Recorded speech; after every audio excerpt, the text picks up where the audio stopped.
Assalamu alaikum wa rahmatullahi.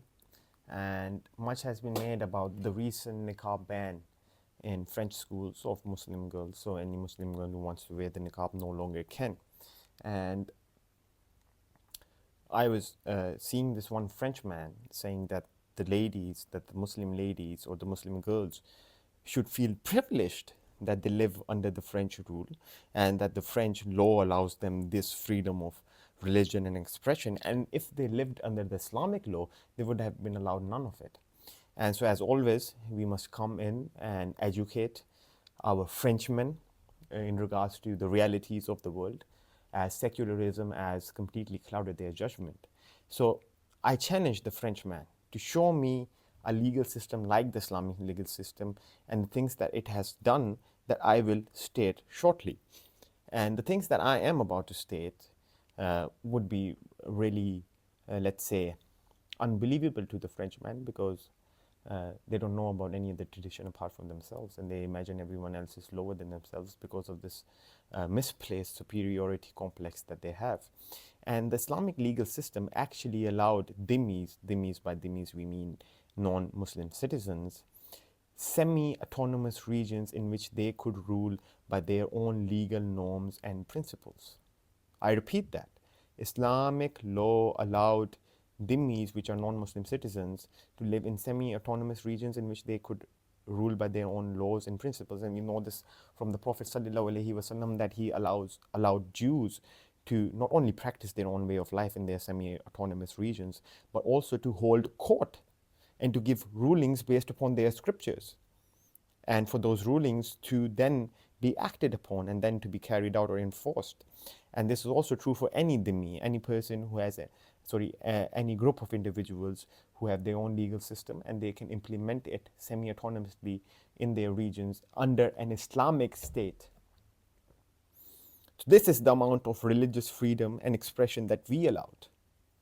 So to tell you more of it, so dhimmis would actually have semi-autonomous regions in which they live their own way of life. So, for example, a Christian living in an Islamic state, and this happened all throughout our history, in their own semi-autonomous regions, they could eat pork, they could drink alcohol, they could dance, they could hold their religious gatherings, and they could do practically everything.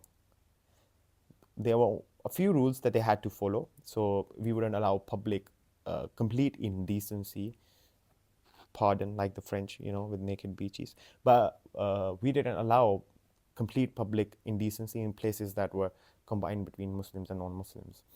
And we also didn't allow public criticism of Islam.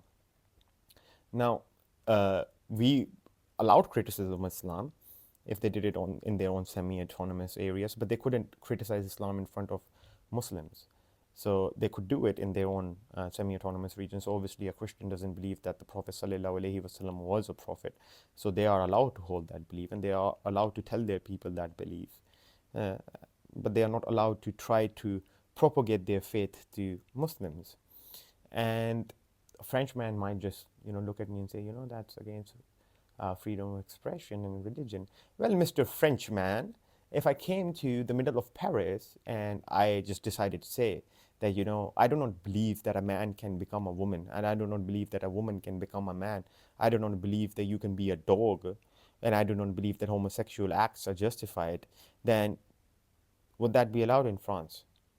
Well, you'd probably lynch me, but legally you would get me in jail for hate crime, for me just stating my opinion, my religious opinion, by the way. This is not just a secular opinion I hold or a political view that I am inclined to. This is my religious opinion that I am obligated to follow and preach and say. And so then again, Mr. Frenchman, who really does have the freedom of expression and the freedom of religion in their legal systems. I mean, this is the problem with Western individuals. They think that they are superior in everything. I mean, you follow a legal system that is clearly inferior to the Islamic legal system. And I have actually studied law. I have a bachelor's in laws from the University of London.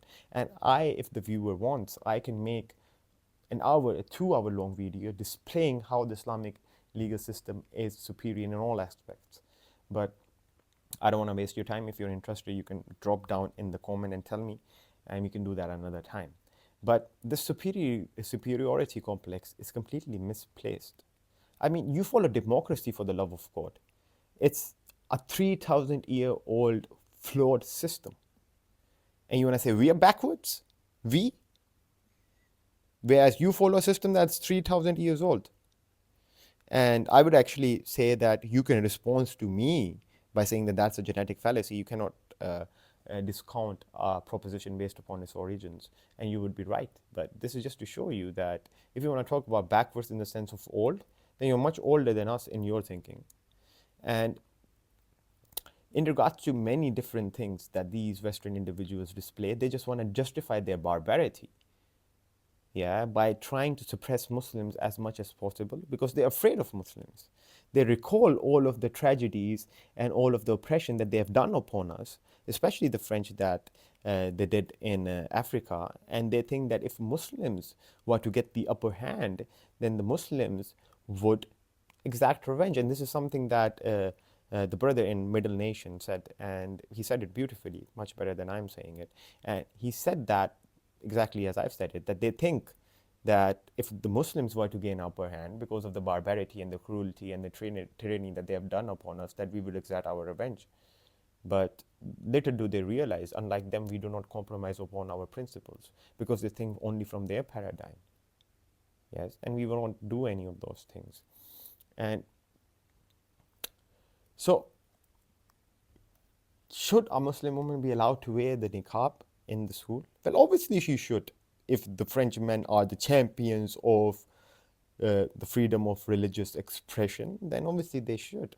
And if, let's say, in an Islamic state, someone wants to not wear the hijab, actually non-Muslims are not obligated to wear the hijab to begin with, and because we believe that it's obligation in our religion, so we would be compelling another person to follow our principles, which we abhor, and hence the Frenchman should educate himself. He shouldn't talk out of turn, so to say.